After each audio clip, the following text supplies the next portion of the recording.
Αουρέλιο. Εμρέ Μπελόζογλου. Μακρινό καλό σούτ 1-1. Στο 31ο λεπτό.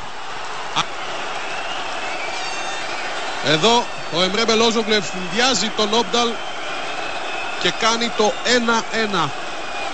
Άλλη μια φορά τον γκολ.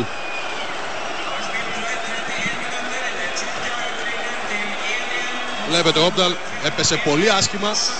Έχει μεγάλη ευθύνη για το... Ο Άλτιντοπ έδωσε για τον Κοκχάν.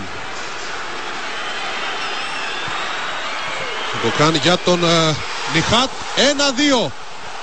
Ο Νιχάτ Καφετσί κάνει το 1-2 στο 60ο λεπτό του αγώνα.